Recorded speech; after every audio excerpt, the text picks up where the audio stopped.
Buenas tardes, nos encontramos de nuevo en nuestro estudio semanal del libro de Apocalipsis y hoy estaremos compartiendo con ustedes Apocalipsis capítulo 6, la segunda parte. Hoy continuaremos hablando del clamor de los mártires, esas almas bajo el altar, y hablaremos también de esa fe restaurada. Hoy haremos énfasis en esa segunda parte, la fe restaurada y los otros mártires que estaban por venir. Así que nuevamente les recuerdo, la semana pasada nosotros mencionamos que este sello cubría el periodo desde el año 1517 hasta aproximadamente 1755. Y hoy examinaremos lo que sucedió históricamente durante ese periodo de tiempo y cómo esto se asemejaba a la descripción de la iglesia en Sardis, descrita en Apocalipsis capítulo 3, versículos del 1 al 6. Vamos a hablar de todas estas relaciones en esta mañana, ¿ok?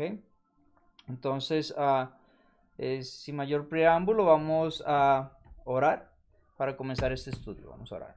Dios Padre, pedimos que al estudiar esta palabra nosotros podamos entender claramente a lo que esto se refiere y cómo aplicó históricamente, Señor, para que podamos estar preparados y saber en qué periodo de la historia todavía nos encontramos nosotros de acuerdo a estos sellos, y para que nosotros podamos consagrarnos más y más a ti. Gracias por esta oportunidad, en el nombre de Jesús, amén.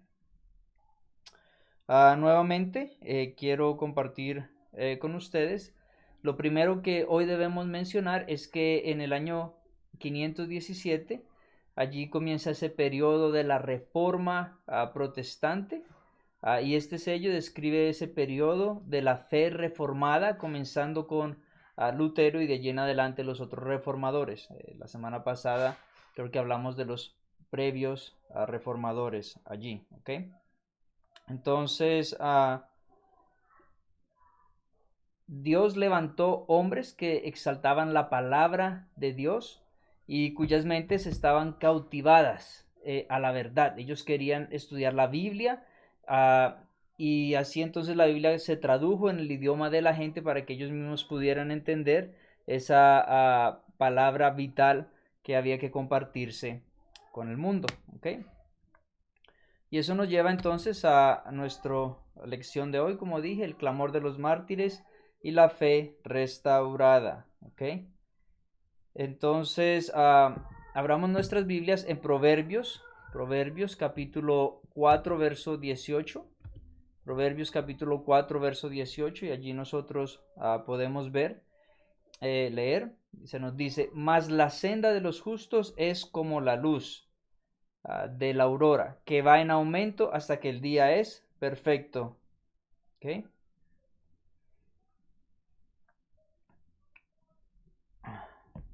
Entonces, la luz de la verdad penetra en las tinieblas, y Dios no permitirá que su evangelio fuera oscurecido completamente, que muriera, sino que según las cartas a las iglesias, ¿cuál es la iglesia también que corresponde, que trajo la luz? De acuerdo a las iglesias, la iglesia que trajo la luz de la palabra de Dios nuevamente, esa es la iglesia que corresponde a este periodo de tiempo de la fe reformada, y lo encontramos en Apocalipsis 3 del 1 al 6, y nos habla de la iglesia de Pérgamo, ¿ok? Nos dice allí a nosotros la escritura: escribe al ángel de la iglesia en Sardis, el que tiene los 7 espíritus de Dios y las 7 estrellas, dice esto: yo conozco tus obras, que tienes nombre de que vives y estás muerto. Sé vigilante y afirma las otras cosas que están por venir. Afirma las otras cosas que están por morir, porque no he hallado tus obras perfectas delante de Dios. Siguiente versículo nos dice: acuérdate pues de lo que has recibido y oído. Acuérdate pues de lo que has recibido y oído. Y guárdalo y arrepiéntete, pues si no velas, vendré sobre ti como ladrón y no sabrás a qué hora vendré sobre ti. Pero tienes unas pocas cosas, unas pocas personas en Sardis que no han manchado sus vestiduras y andarán conmigo en vestiduras blancas porque son dignas. Siguientes dos versos. El que venciere será vestido de vestiduras blancas y no borraré su nombre del libro de la vida y confesaré su nombre delante de mí, de mi Padre, y delante de sus ángeles. El que tiene oído, oiga lo que el Espíritu dice a las iglesias. Así que vemos lo que nos dice la Escritura con respecto a estos versos. Vamos a analizar en detalle alguno de estos versículos, ¿ok? Veamos exactamente a qué es a lo que esto se refiere. Apocalipsis capítulo 3, versículo 2 nos dice: afirma las otras cosas que están por morir. Afirma las otras cosas que están por morir, ¿ok? Entonces vemos que a esa iglesia se le está encomendando que había algo que estaba a punto de morir y debían de reafirmarlo. O sea, una obra de reforma necesitaban hacer para que no muriera. Noten también cómo en el versículo 4 se menciona que tienes unas pocas personas en Sardis que no han manchado sus vestiduras. Creo que anteriormente mencioné Pérgamo, pero me refería de hecho a la iglesia de Sardis, ¿ok? Que no han manchado sus vestiduras. Y andarán conmigo en vestiduras blancas porque son dignas, ¿ok? Y esto se refiere obviamente a los reformadores, se refiere a esta palabra que leemos aquí.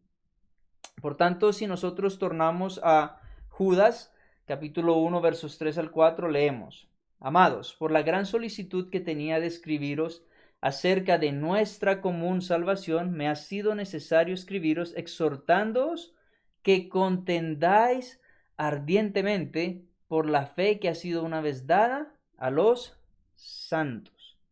Entonces, esa exhortación ahora cobra un nuevo valor, un nuevo significado, y vamos a ver cuál fue esa fe que fue una vez dada a los santos. Yo la he llamado la fe de Jesús, ¿ok? La he llamado aquí la fe de Jesús. Vamos entonces a compartirla.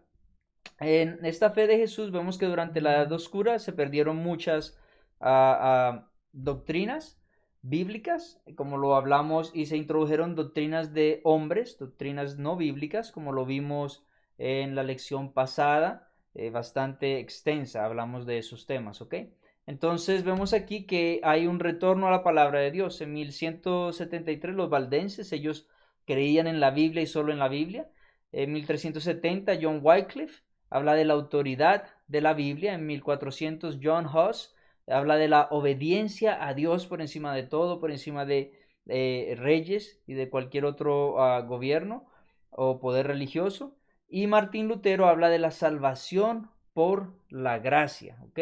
Allí entonces comienza esa fe restaurada y vemos a Martín Lutero hablando acerca de esa salvación por la gracia. Y Lutero cuenta en un sueño en que Satán se le aparece a él como con un papel en el cual encontraba los pecados, se encontraban los pecados de Lutero, y Satanás le dice: estos son tus pecados.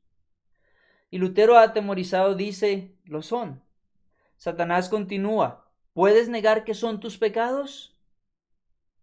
Y Lutero dice: no, no puedo. Satanás entonces prosigue y le dice: ¿el pago por el pecado es la muerte? Y Lutero afirma: sí, lo es. ¿Mereces entonces la muerte?, continúa Satanás. Sí, la merezco, dice Lutero. ¿Aceptas recibir la muerte eterna? Lutero entonces en el sueño afirma temblar de temor, pero nota que Satanás estaba teniendo su mano, la parte superior del pergamino, cubriéndola con su mano. Así que Lutero le dice: mueve la mano. Y en el sueño Satanás no lo hace. Lutero le dice de nuevo: muévela. Pero él se niega. Entonces Lutero dice: en el nombre de Jesús, mueve la mano. Y él la quita de ahí y Lutero lee: la sangre de Cristo Jesús limpia a Martín Lutero de todos sus pecados. Qué bonita historia, ¿no? Este era un hombre que estaba atormentado por sus pecados, pero sin embargo él sabía que la salvación la podía encontrar solamente en Cristo. Así que Martín Lutero era, como mencioné, un hombre de esos que se flagelaba, que se atormentaba a sí mismo. Él hacía peregrinaje constante. Él llegó a subir, según esta tradición católica, las escaleras de Poncio Pilatos, que están allí en Roma, buscando perdón y buscando encontrar esa paz que no podía encontrar. Y cuando él subió allí, finalmente, él escuchó en su mente una voz que le dijo: el justo por la fe vivirá. No por penitencias, no por golpearse a sí mismo, flagelarse a sí mismo, sino que por la fe el justo vivirá. Romanos 1:17. Y esto lo llevó a él a un estudio completo del libro de Romanos, que prácticamente fue lo que motivó este proceso de la reforma. ¿Ok? Entonces, hoy en día, yo no sé qué culpa tú tengas, no sé qué es lo que a ti te condena. Tampoco sé qué tan impuro te sientes, pero una cosa sí sé: la sangre de Cristo te limpia, porque la Biblia dice que no hay otro nombre dado bajo el sol, bajo el cielo, a través del cual los hombres serán salvos. Hechos 4:12. Él nos dice también en su palabra que Él es justo y fiel de perdonar nuestros pecados y de limpiarnos de toda maldad. Claro está, si nosotros confesamos nuestros pecados. ¿Ok? Entonces, comienza aquí, como mencioné anteriormente, ese proceso de el brillar de la luz nuevamente. Íbamos de la oscuridad, ahora comienza a brillar la luz. Y al igual que el sol despeja la oscuridad gradualmente, Dios deshizo el periodo de oscuridad que ocurrió en 1000 años gradualmente. Por esa razón es que nuestros grandes héroes de la Reforma no tenían toda la verdad que nosotros hoy en día sí poseemos, toda la acumulación de las escrituras en su verdad, con interpretaciones más acertadas, precisamente porque Dios está despejando toda esa oscuridad que hubo allí en la palabra por cerca de 1000 años, ¿okay? Desde el año 1538 hasta este periodo de 1517, hubo gran oscuridad durante ese periodo, ¿okay?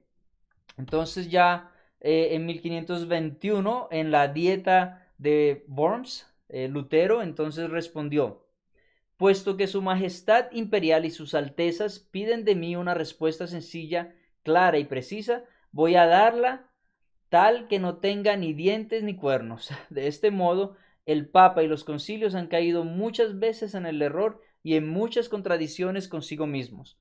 Por lo tanto, si no me convencen con testimonios sacados de la Sagrada Escritura o con razones evidentes y claras, de manera que quedase convencido y mi conciencia sujeta a esta palabra de Dios, yo no quiero ni puedo retractar nada, por no ser bueno ni digno de un cristiano obrar contra lo que dicta su conciencia.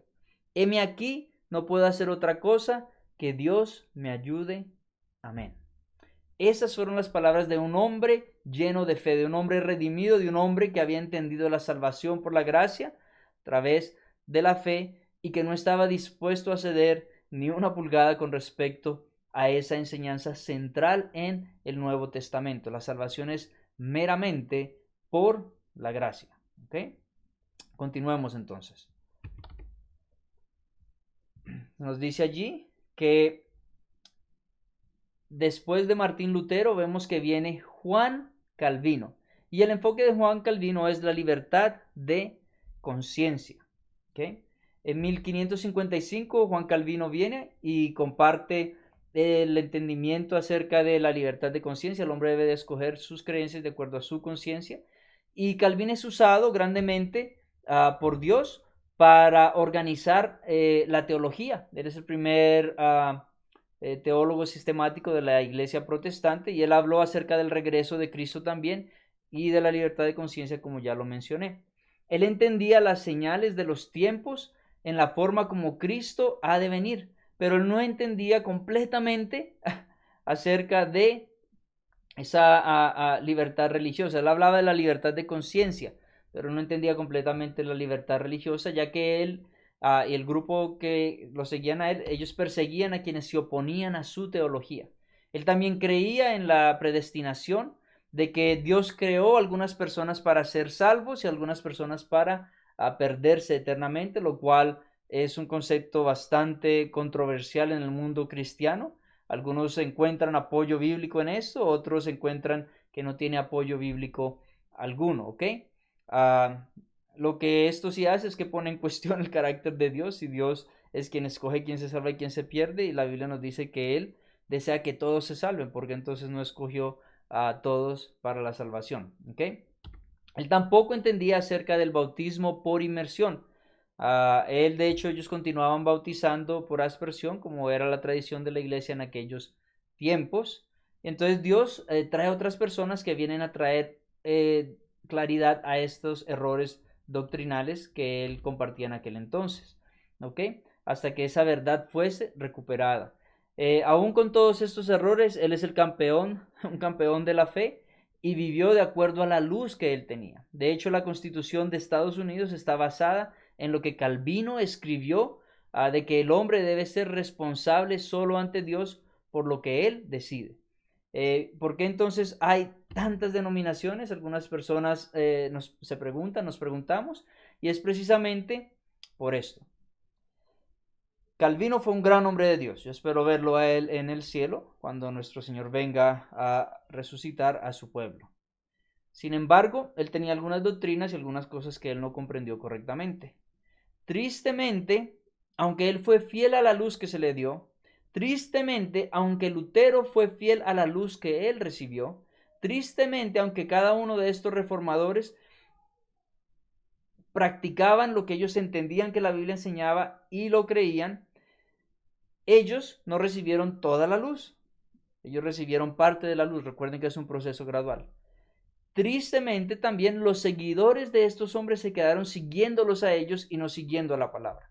Déjeme ponerlo de esta manera. Yo estoy 100% seguro que si Calvino, Martín Lutero, John Wesley y otros reformadores hubiesen estado, John Huss, estado aquí presentes en nuestro siglo, y ellos miraran la palabra y tomaran los estudios, un estudio sistemático de cada doctrina, ellos recibirían la luz que tenemos hoy en día y la aceptarían y la abrazarían y la practicarían.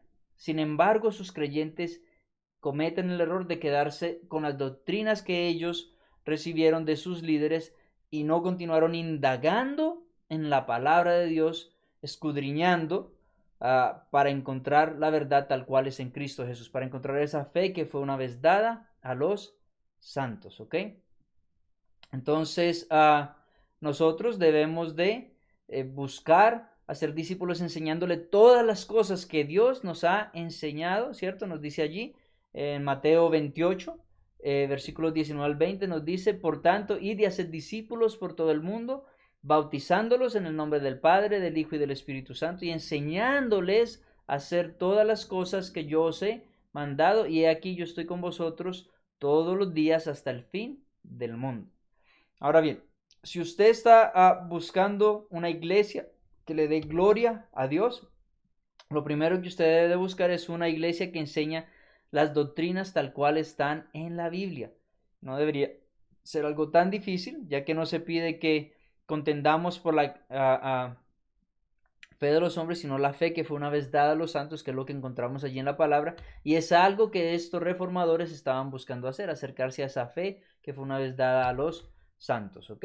Entonces, vemos allí que Calvino habla acerca de esa fe en la palabra de Dios. Sin embargo, Calvino no tenía el conocimiento acerca de el bautismo por inmersión, como lo mencionamos, y entonces en 1525 y ya más fuertemente en 1650, Dios llama a los anabautistas, ¿ok? Y ellos comenzaron el bautismo por inmersión. Vemos allí a reverendo con el apellido de Williams. Él comienza a enseñar esa verdad con respecto al bautismo por inmersión, ya que, como les mencioné anteriormente, otros reformadores en aquellos tiempos continuaban bautizando por aspersión y bautizando bebés. Ellos también afirman que el bautismo debe de ser cuando uno tiene conciencia, al igual que Jesús y las personas que se bautizaron en su tiempo, ya que no hay ejemplos de bautismos de infantes en las escrituras, ¿ok? Entonces, esta fue la verdad que trajeron los anabautistas, ¿ok? Y posterior a ellos vino entonces Juan Wesley, y el énfasis que él puso fue el señorío de Jesús, ¿ok? En 1705, él nos habló de que Jesús es la guía para nosotros y que las personas debemos arrepentirnos de la mundanalidad y debemos de ser conducidas a la santidad, y eso es al fijarnos en Cristo. Y él vuelve a esos estándares de santidad bíblicos para ser distintos del mundo. El seguidor de Jesús debe de verse distinto del mundo. ¿Por qué? Porque vive una vida de santidad. Recuerden cómo ellos notaban inclusive en el habla de Pedro, cuando él negó 3 veces a Jesús, que él hablaba diferente, ¿ok? Así que además de esto, él exaltó a Jesús por encima de todo, lo puso en el centro de toda doctrina, ¿ok? Dios entonces continúa guiando a las personas de la oscuridad a la luz. Y ya para 1798, ese grupo de los que llevaban y mataban a los reformadores y a las personas que estaban cambiando, como lo vimos la semana pasada, esa iglesia que estaba allí engañada en ese momento, pensando que al torturar, al matar, al hacer la Inquisición y otras atrocidades en la historia de la humanidad, estaban haciendo la obra de Dios, como dice la palabra, que llegará el tiempo en que los perseguirán a los santos de Dios, y los matarán creyendo que le están haciendo un favor a Dios, como dijo Jesús en sus propias palabras. Pero ya para el año 1798, aquellos que mataban son llevados a cautiverio. Se hace allí de cierto modo algo de justicia, pero el juicio no se ha completado, ¿okay? Y ahí hay todavía más mártires. Recuerden que los mártires debajo del altar están preguntando: ¿hasta cuándo? ¿Hasta cuándo no nos harás justicia? Y se les da la respuesta de que todavía falta otro poco de tiempo, ¿ok? Entonces habían más mártires que estaban por venir, y su carácter aún necesitaba ser completamente refinado, el carácter de esos mártires que estaban por venir. Así que este sello debe de terminar antes de 1844, cuando comienza ese juicio, que vamos a hablar de eso más adelante, ¿ok? Entonces volvamos nuevamente a Apocalipsis capítulo 6 versos 10 y el 11, que es los textos con respecto al quinto sello. Nos dice: y clamaban a gran voz, diciendo: ¿hasta cuándo, Señor santo y verdadero, no juzgas y vengas nuestra sangre en los que moran en la tierra? Noten la respuesta: hasta que se completen sus consiervos y sus hermanos, que también habían de ser muertos como ellos. ¿Ok? Y eso nos lleva a esa segunda parte del quinto sello, así me gusta a mí por lo menos llamarla. Primero se ven los mártires que están debajo del altar, las almas, y ahora se nos habla de otros mártires que estaban por venir, ¿ok? Faltaban otros mártires que también iban a sufrir, iban a pagar con su vida el compartir el evangelio. Y después de esos 1260 años, de tiempos en la mitad de un tiempo, iba a haber otro periodo nuevo de tiempo de persecución, ¿ok? De hecho, entre el periodo del año 517 hasta 1798, cuando se cumplen esos 1260 años, hay un gran periodo de persecución donde hubo muchos otros mártires, ¿ok? Noten cómo el ángel de Apocalipsis en el capítulo 7 se nos dice que sale del oriente a hacer el sellamiento, y eso tiene una relevancia, ¿ok? Quiero que lo noten allí. Nos dice: vi también a otro ángel que subía de donde sale el sol y tenía el sello del Dios vivo. ¿Dónde sale el sol? Pues obviamente en el oriente. Daniel 11:4 nos dice: pero noticias del oriente y del norte atemorizarán y saldrá con gran ira para destruir y matar a muchos, ¿ok? Entonces, noten esto: ese poder que estaba persiguiendo, dice que se atemorizará por noticias del oriente y del norte, ¿ok? Recuerden que quién es el que se sienta en el norte, Dios mismo, que es el lugar que Satanás quería tomar, ¿ok? Entonces, y del oriente se nos dice también que viene la luz, ¿cierto? Sale el sol, que también es una representación del sol de justicia. Entonces, esto habla de ese fuerte pregón a través del cual se hará un llamado universal, un llamado global a la fidelidad a Dios. ¿Ok? En Apocalipsis 18, versículos 1 y 2, el ángel viene del cielo, del norte, al igual que el ángel de Daniel, capítulo 11, versículo 44, como lo ven aquí en la pantalla. ¿Ok? Entonces leamos en Apocalipsis 18, versos 1 al 2, se nos dice, de ese ángel que viene del cielo del norte, se nos dice, después de esto vi a otro ángel descender del cielo con gran poder, y la tierra fue abrumada con su gloria. Y clamó con voz potente, diciendo, ha caído la gran Babilonia, y se ha hecho habitación de demonios, y guarida de todo espíritu inmundo, y albergue de toda ave inmunda y aborrecible. Como resultado, este poder babilónico de falsa religión sale a destruir a los fieles del fuerte pregón. Esto es todavía un evento que vendrá en el futuro. ¿Okay? Retomemos entonces nuevamente allí en Apocalipsis 6, versículo 11 para enfatizar. ¿Okay? ¿Cuándo reciben entonces las vestiduras estas personas? Notémoslo.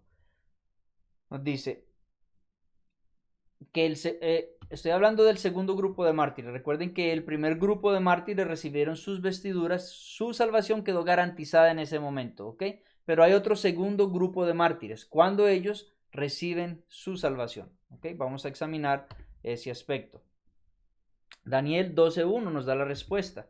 Nos dice, en aquel tiempo se levantará Miguel, el gran príncipe que está de parte de los hijos de tu pueblo, y será tiempo de angustia, cual nunca fue desde que hubo gente hasta entonces. Pero en aquel tiempo será libertado tu pueblo, todos los que se hallen escritos en el libro. ¿Okay? Ese es el versículo 1. Nos dice que se levantará Miguel, y eso marca el cierre de la puerta de gracia. Se levantará Miguel. Vamos a ver por qué decimos que eso marca el cierre de la puerta de gracia. Continuamos leyendo versos 2 y 3. Nos dice, y muchos de los que duermen en el polvo de la tierra serán despertados, unos para vida eterna y otros para vergüenza y confusión perpetua. Noten eso. Va a haber algunas personas que serán despiertas para vergüenza y confusión perpetua. ¿Ok? Los entendidos resplandecerán como el resplandor del firmamento, y los que enseñan la justicia a la multitud como las estrellas a perpetua eternidad. ¿Ok? Entonces, noten aquí, vemos dos cosas. La razón por la que los primeros mártires fueron muertos, lo vimos en el versículo 9 del quinto sello, que se nos dice que habían sido muertos por causa de la palabra de Dios y por el testimonio que tenían. ¿Ok? Y aquí se nos dice que estos, los entendidos, resplandecerán como el resplandor del firmamento, y los que enseñan la justicia, enseñan la palabra de Dios a la multitud como las estrellas perpetuas. Dios hará brillar a aquellos que están compartiendo su palabra fielmente. ¿Y qué hará? Los despertará para la vida eterna, ¿ok? Entonces, como mencioné, aquellas personas que habían sido muertos por causa de la palabra de Dios y por el testimonio que tenían eran esas primeras almas bajo del altar. Pero ¿cuál es la razón por la muerte de los segundos mártires? Pues es la misma, tanto basado en el libro de Daniel como en el libro de Apocalipsis. Nosotros leemos, y vi tronos, y se sentaron sobre ellos los que recibieron facultad de juzgar, y vi las almas de los decapitados por causa del testimonio de Jesús y por la palabra de Dios, los que no habían adorado a la bestia ni a su imagen, y que no recibieron la marca en sus frentes ni en sus manos, y vivieron y reinaron con Cristo 1000 años. Noten eso. Entonces va a haber un periodo de tiempo posterior a nosotros, cuando se va a implantar la marca de la bestia, cuando va a haber otros muertos por la palabra de Dios y el testimonio de Jesús. La misma razón, ¿ok? Sin embargo, Dios va a juzgar ¿qué? A favor de ellos, dice, y recibieron facultad de juzgar. Y se centraron sobre ellos los que recibieron facultad de juzgar. ¿Quiénes eran? Las almas de los decapitados por la causa del testimonio. Continuamos aquí leyendo. Y veía yo que este cuerno, en Daniel 7, 21, 22, y veía yo que este cuerno hacía guerra contra los santos y los vencía, hasta que vino el anciano de días y se dio el juicio a los santos del Altísimo. Y llegó el tiempo, y a los santos recibieron el reino. Así que, al igual que en Daniel 7, 21 al 22, se dio juicio a favor de los mártires, en Apocalipsis 6, 11, también se da juicio a favor de los mártires.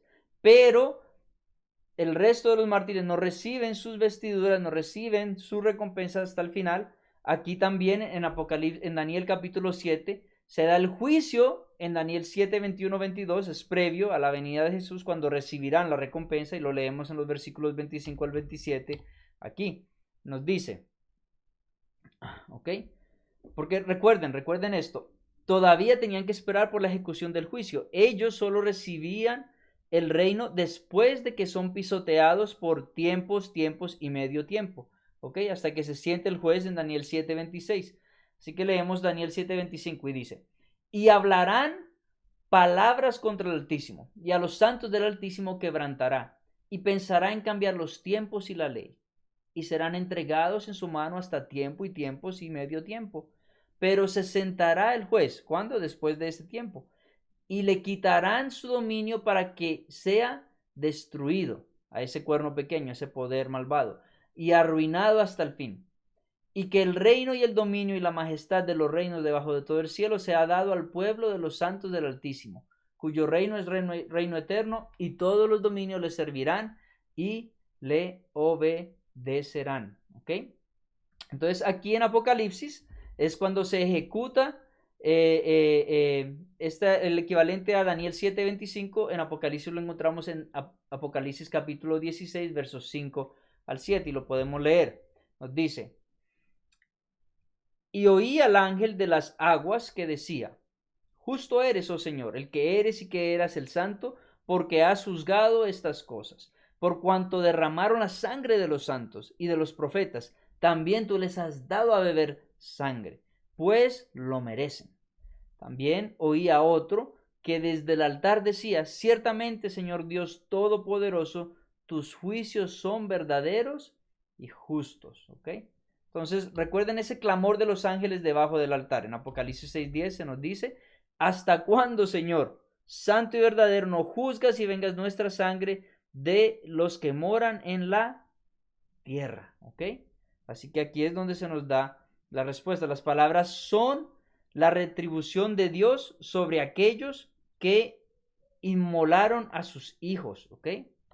Aquellos que hicieron daño a sus hijos son entonces, reciben juicio aquí. Y en Apocalipsis 16, versículo del 5 al 7, nosotros leemos Apocalipsis 16, versículos del 5 al 7. Por cuanto derramaron la sangre de los santos y de los profetas, que también tú les has dado de beber sangre, pues lo merecen. ¿Ok? En Apocalipsis 16, 7 dice, oí a otro que desde el altar decía, y en Apocalipsis 6 nosotros también leemos que se hablaba de ¿qué? Del altar. Vemos allí que hay una relación entre estas dos cosas. Entonces, Dios juzga a su pueblo, como lo hizo en el pasado, en el libro, de acuerdo a Isaías y Jeremías y otros profetas. Y aquí en el futuro Dios castiga a la gran ramera. ¿Cómo? Vengando a sus siervos de la mano de ella, porque dice que ella se embriagaba con la sangre de ellos, en Apocalipsis 16. Y así que eso también se encuentra más especificado, y lo vamos a ver en detalle más adelante, Apocalipsis 17, capítulo 17 y capítulo 18.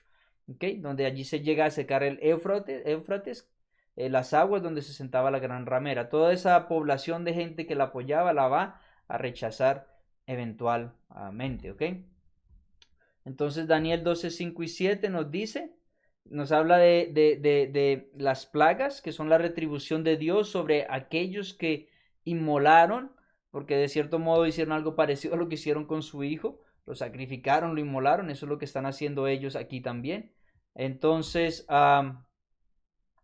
dice en Apocalipsis 16:7, como mencioné, dice, oí a otro que desde el altar decía, oía otro que desde el altar decía. ¿Y de dónde venían las palabras? Del altar, al igual que en Apocalipsis capítulo 6, ¿ok? Entonces, en Daniel 12, 5, 7 dice, y yo también miré, y he aquí otros dos que estaban en pie, el uno a este lado del río y el otro al otro lado del río. Y dijo uno al varón vestido de lino, que estaba sobre las aguas del río, ¿cuándo será el fin de estas maravillas? Y oí al varón vestido de lino, que estaba sobre las aguas del río, el cual alzó su diestra y su siniestra al cielo, y juró por el que bien vive por los siglos, que será por tiempos y la mitad de un tiempo. Y cuando se acabe la dispensión del poder del pueblo santo, todas estas cosas se cumplirán. Entonces, ¿cuánto tiempo es el que se menciona aquí? Tiempos y la mitad de un tiempo, 1260 días proféticos, que viene a equivaler a 1260 años, y ese es el periodo de la edad oscura, entre 1538 al año 1798, ¿ok? Entonces, recuerden que los que moran en la tierra, como les había hablado previamente, es esa expresión técnica en el libro de Apocalipsis que nos habla acerca de los malvados. Recuerden que lo vimos en Apocalipsis 3:10, Apocalipsis 6:10, Apocalipsis 8:13, 11:10, Apocalipsis 8, 13:8, Apocalipsis 14, Apocalipsis 17, versículo 2 también, ¿ok? Entonces, nosotros vemos estas cosas que se refieren a los que moran en la tierra. ¿Se refiere a quién? A los que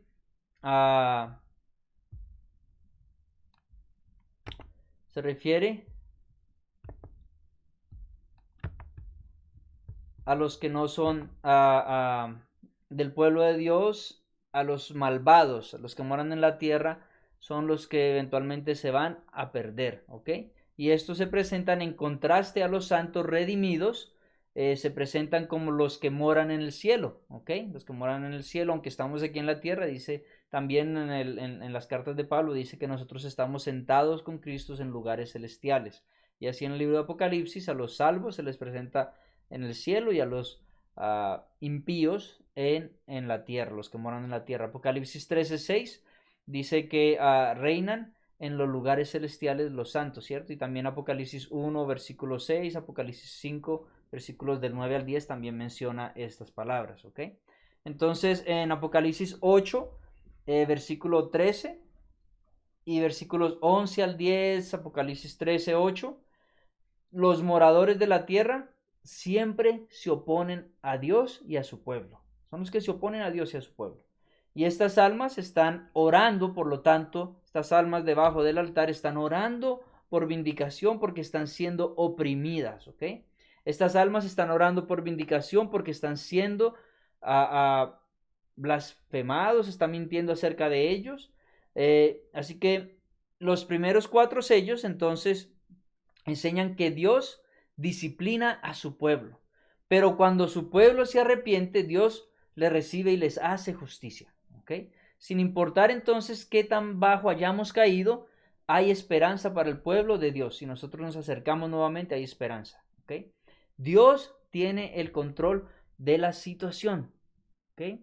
Dios está en control, más bien está al tanto y en control de la persecución. Él solamente permite cosas hasta cierto límite. Él no dejó que su iglesia fuese completamente destruida ni que la verdad fuese completamente destruida, ¿ok? Él está al control de la historia. Es como si él estuviera diciendo, créanme, sé que mi gente está pasando por momentos difíciles. Sé que algunos de ustedes están siendo asesinados. Algunos de ustedes están luchando con la situación actual en el año 2020, pero los amo 2021 y los voy a ayudar. Voy a resolver esta situación. Esto está pasando con un propósito y mi mano todavía está cuidando de la situación. Quiero que recuerden esa visión del trono del capítulo 4 y 5. ¿Por qué? Porque eso debería colorear para nosotros el resto del libro de Apocalipsis. Ahora que empezamos a ver estas escenas un poco fuertes, ¿cierto? Almas de mártires debajo del altar clamando por justicia. Más adelante vamos a ver las trompetas. Claro que todavía nos falta un poco para llegar allí, porque Dios primero nos va a mostrar cómo Él sella a los suyos y los tiene ya seguros, ¿ok? Y después va a empezar a hablarnos de esos otros detalles. Entonces, como les dije, esa visión preciosa del trono de que Dios está sentado allí de Apocalipsis 4 y 5 debe de colorear el resto del libro para nosotros. Recuerden que detrás del altar, ¿qué era lo que tenía? Él tenía un arco iris. Y ese arco iris debe de colorear el resto del libro para nosotros, porque ese representaba la gracia de Dios de que no iba a destruir la tierra nuevamente con un diluvio. ¿Ok? Entonces, Dios reina soberano y Jesús es capaz y digno de sostener el destino de la humanidad en sus manos. Él sostiene el rollo y está abriendo cada uno de los rollos en su mano. Y Él va a abrir cada sello, ya que Él tiene el control total. Jesús nos ama a cada uno de nosotros y va a arreglar las cosas por sus hijos perseguidos. Ven como allí en esta foto Él tiene el sello, el pergamino en sus manos y está rompiendo los sellos. Va allí en el quinto sello. ¿Ok? Él está en control. Dios dijo a aquellos quienes habían fallecido entonces, ustedes ya están listos. Ustedes ya están sellados, por así decirlo. Descansen, pero hay otros que necesitan completarse. Recuerden que no hablaba de un número, porque Dios no tiene escogidos quienes se salvan y quienes se pierden un número exacto. Nada más los que debían completarse en carácter y también pasar por esta prueba del martirio necesitan prepararse. No sabemos si tú y yo seamos parte de estos mártires, pero sí sabemos que necesitamos prepararnos. Este es un clamor simbólico de todos los mártires de todas las edades. Todos los que han sido martirizados, todos los que han sufrido por causa del Evangelio, debemos declamar, Señor, ¿hasta cuándo? Cuando hoy vemos la situación en el mundo, cuando vemos la increíble inmoralidad que se practica, cuando vemos las cosas terribles que están aconteciendo, entonces nosotros decimos, ¿hasta cuándo, Señor? ¿Hasta cuándo no va a haber justicia? ¿Okay? Ese es el clamor de todos nosotros, ese clamor de estos mártires bajo el altar, ese clamor simbólico de todos los mártires que en la edad antigua sufrieron, que en la edad presente están sufriendo y que en la edad futura continuarán sufriendo hasta que Dios haga nueva todas las cosas, hasta que Él regrese. Estos que ven aquí en la pantalla ya tienen su recompensa asegurada. Ellos están descansando. ¿Ok? Y quiero hacer notar algo. Él les dice descansen. ¿Por qué? Porque la muerte es considerada como un descanso. Estoy pensando, de hecho, tomar una pequeña pausa de estos temas para aclarar un poco el concepto de alma, espíritu y muerte, porque es importante que nosotros entendamos esos conceptos a medida que continuamos estudiando la Biblia y el libro de Apocalipsis. Okay, ya que aquí fue tomada ese concepto del alma y del descanso, me gustaría tomar un estudio, un detalle detallado acerca de el estado de los muertos, que es un alma viviente. Así que probablemente la próxima semana estaremos haciendo ese estudio acerca de el alma, ¿ok? Y luego continuaremos con el sexto sello, ¿ok? Entonces, ellos están, como les dije, descansando, lo que para ellos en su mente será un poco de tiempo, porque la muerte, como lo veremos la próxima semana, es un descanso en el cual no hay conciencia alguna. De hecho, la Biblia declara que los muertos no saben nada, que no tienen parte en nada de lo que pasa debajo del sol. Así que para ellos ese descanso es solo un poco de tiempo. Ellos descansan, recibieron sus vestiduras y descansaron. Y lo próximo que ellos verán será al Señor viniendo en las nubes en el día de la resurrección. ¿Ok? Entonces, ahora la cuestión es si tú y yo vamos a aceptar esto.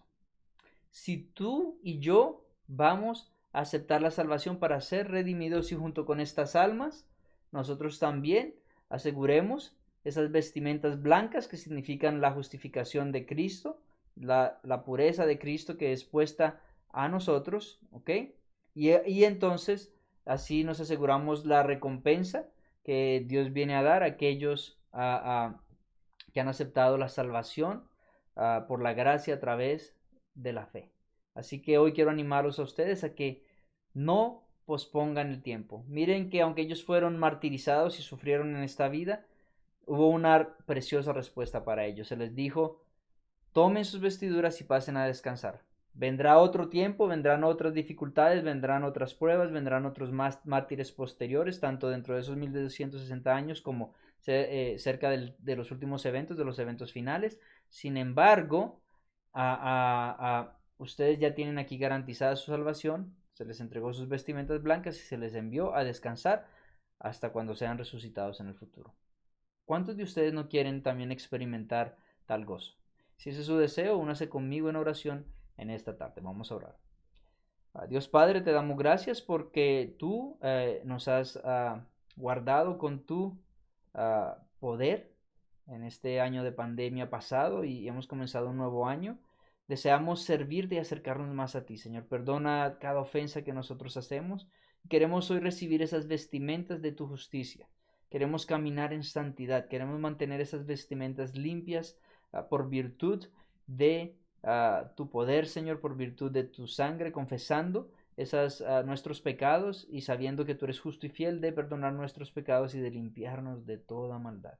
Gracias, Señor, por tu gracia salvadora, en el nombre de nuestro amado Redentor, Yeshua, el Mesías, y es en su nombre que te pedimos esto. Amén.